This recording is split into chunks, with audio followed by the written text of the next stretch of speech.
Hey guys, hope you're all doing well. My brother and I have gone to the National for the last 2 days, and we are, safe to say, really tired, but we've had a really good time and met a lot of people from the Vintage Wax and Packs group on Facebook. I've met a lot of people, a lot of subscribers have come up to me and introduced themselves, and it's really been a ton of fun getting to interact with everybody. And anyone that came up to me and said hello, I really appreciate it, and thank you for continuing to support my channel. And a few people were very kind in the comments. They had to say, I've helped them with their vintage packs, what to look for with fakes and things like that, and that's makes my day to hear stuff like that. So thank you for your continued support, and thank you for those of you that have come up and said hi at the show so far. It has been it's always a ride at the National. It's always a ride, but this has been a very interesting year as an unopened guy, because there's always good stuff, right? There's always good vintage and open material, but there's less this year, in my opinion, than ever before. And some of that is because some of the key unopened companies, Baseball Card Exchange being the most notable one. There, you saw their pack display if you watched my day one recap. Their pack display was for individual packs was a complete and utter disappointment. Complete and utter disappointment. They had a little tiny display case. They still have, of course, amazing things in there. They have 1960s packs and things like that, but a complete and total disappointment. Packs were not the priority for them this year. They had a corporate booth, right, with cases and complete boxes, and that's all fine and good, but from an individual pack perspective, complete disappointment. And several different unopened people that collect similar stuff to me had a similar view. So that was kind of tough. But I picked up. I'm not going to show everything today.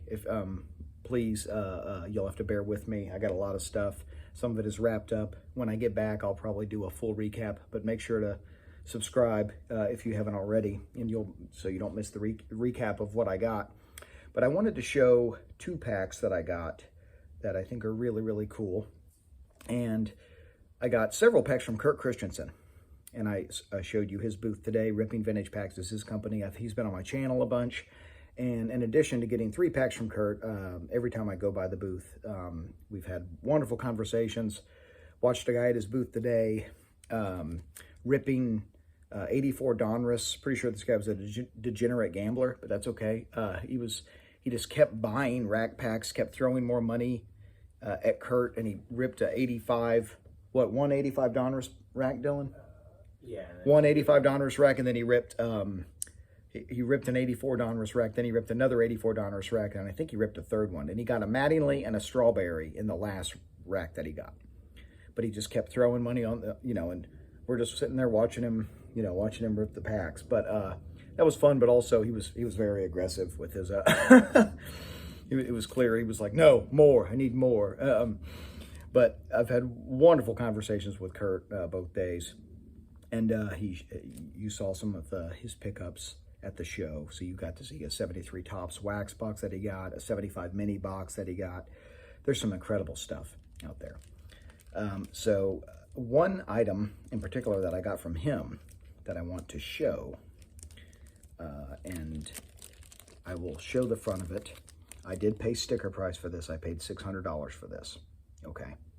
And it's a 75 mini, and you'll see that it just says mini wax pack on the PSA slab. It doesn't say any star player noted or anything like that. But Kurt, when he sent it in, tried to get them to put on the PSA on this part that Nolan Ryan is showing on the back. And he is absolutely clear as day showing. And I will turn it around so you can see it. This is the highlights Nolan Ryan card. If you zoom in, like you guys can zoom in, but this is Nolan Ryan's highlights, clearly visible on the back of this card. And that was too cool to pass up. I absolutely had to have this. And I could tell Kurt was actually, you're always happy when you make a sale, but I think he was a little, he was like, bye, to the pack. It was kind of like one of those moments where, someone bought it. Disappointed, but, happy I moved it, but disappointed because he's a pack collector, just like I am. But Nolan Ryan, trying to show it in the light, but it is clear as day on the back. And today I met a dealer, and sometimes you meet people, they only have a few unopened items. And this guy's first name's John. I forget his last name. But he was just a hell of a nice guy. A really, really nice guy with fair prices. He had like 5 or 6 vintage packs, give or take. And so there was a pack that caught my eye, and the price was very fair. And he took some additional money off the sticker price, which was already fair. And so it's a pack that I actually ripped. Don't get mad at me. When I was much younger, I forget how old I was, maybe 12 or 13. One of the packs that was in my grandfather's card room, at the entrance to his card room, he had a bunch of vintage packs. I ripped a 1970 Topps baseball wax pack. And in hindsight, I'm very confident the pack was clean. I pulled a dead center near mint to mint Juan Marichal. I pulled a near mint to mint Willie McCovey in the same pack. One other, I think there were 3 Hall of Famers in the pack, all dead centered, crisp. Just a really, really nice rip, but a stupid thing to do in hindsight, because it's a rare collector's item. But since then, I've always wanted a 70 Topps wax pack, and especially in the last few years as my unopened collection has developed. And so today, I got this 1970 Topps wax pack. And I got a very, very fair price on this. This is an X5 because there's a slight corner tear in the top right corner. A very slight, you have to really, really look. This pack could easily have been graded a 6 or a 7, and I wouldn't have even thought twice about it. But it's in a 5 slab, and so I got this for basically at a very, very discounted price. And I saw other 1970 Topps wax packs at this show that were in a higher grade, and they were not as nice. They had gum pokes, or the pack was messed up in the holder.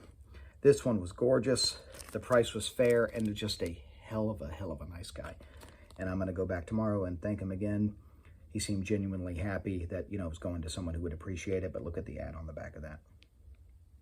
Just really, really cool.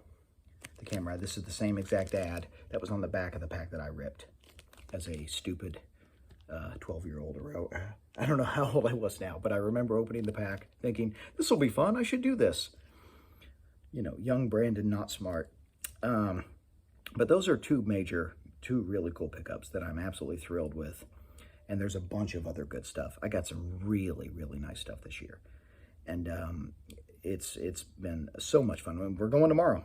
Tomorrow's the last day. I'm out of money pretty much. So I don't know how much we're going to get. I have a few, a little bit, but not enough to pursue an item like this anymore. But just a beautiful item.